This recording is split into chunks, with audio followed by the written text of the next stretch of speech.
Greetings. I'm delighted to have this opportunity to address some of the questions that students have posed for me with reference to artisanal and small scale mining and technology transfer. So I'm just going to go through the questions and try to address them.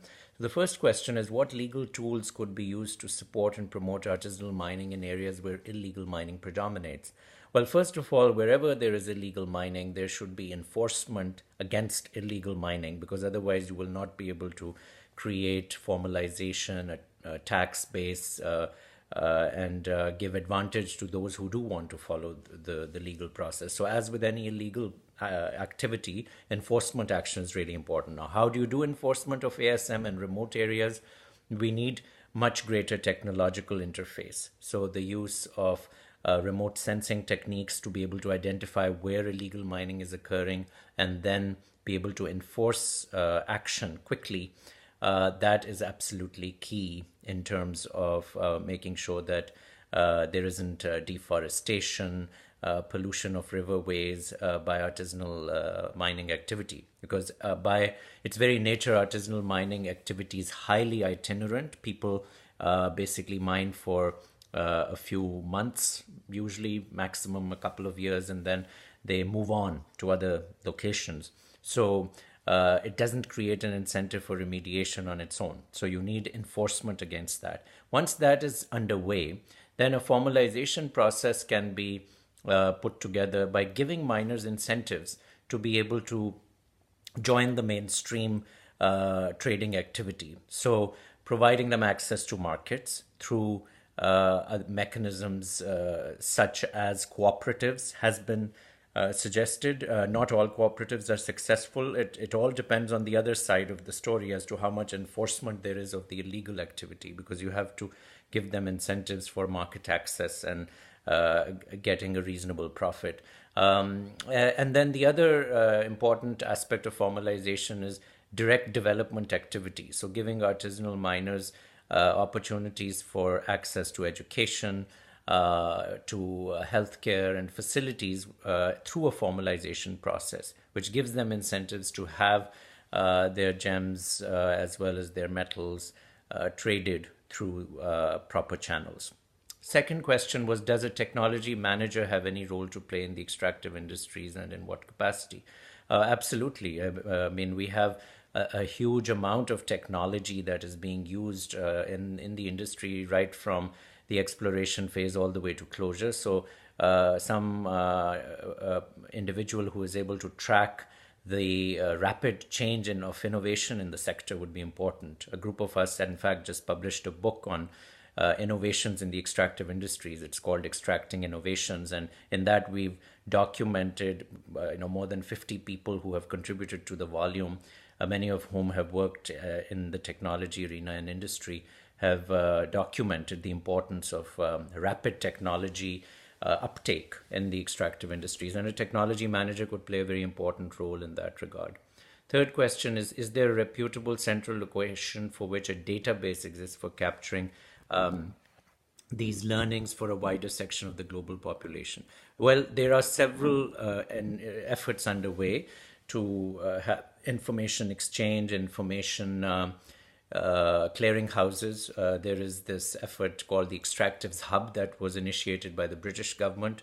They have a website, and it's a portal, a repository of all kinds of recent documentation around governance mechanisms, technology transfer, training materials, and so on. So, Extractive Hub is one.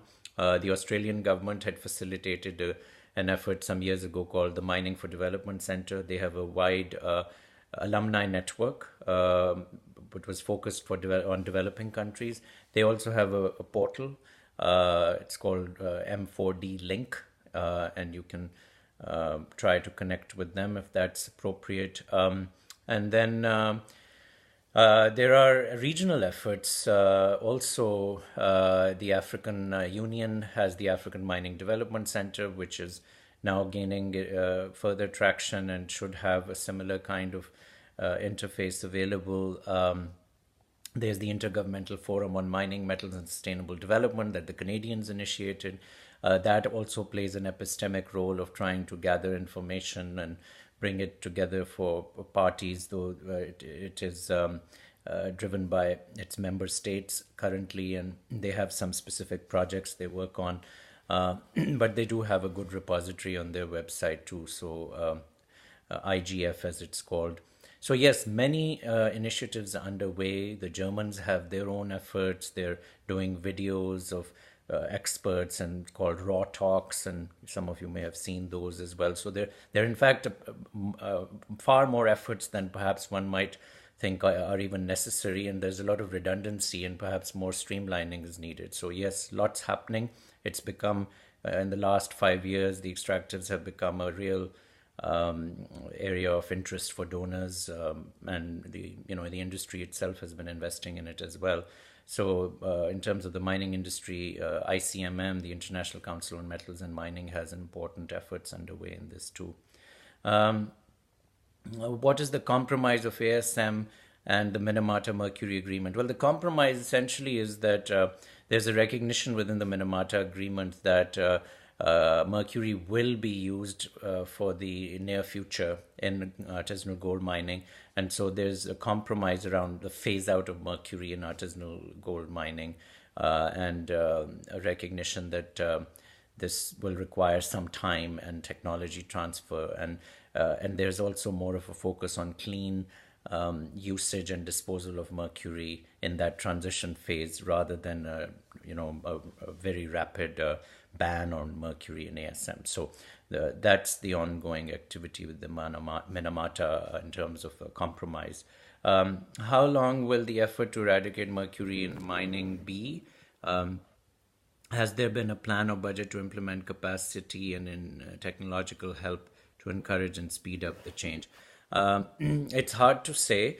The Minamata Convention has a review process. There's a conference of the parties that meets regularly with the signatories to the convention, and they keep revisiting the timeline. There should be, my own estimate is within the next decade, we will see to a large degree a phase out of mercury in most of the major uses. But a lot will depend on alternative livelihoods in some of these areas where ASM is so heavily prevalent, particularly in Southeast Asia and South America, and using mercury still. So a lot of it will really depend on how much we can get better technology transfer and alternative livelihoods. So the use of alternatives to mercury, in some cases gravimetric methods work, which do not require chemicals.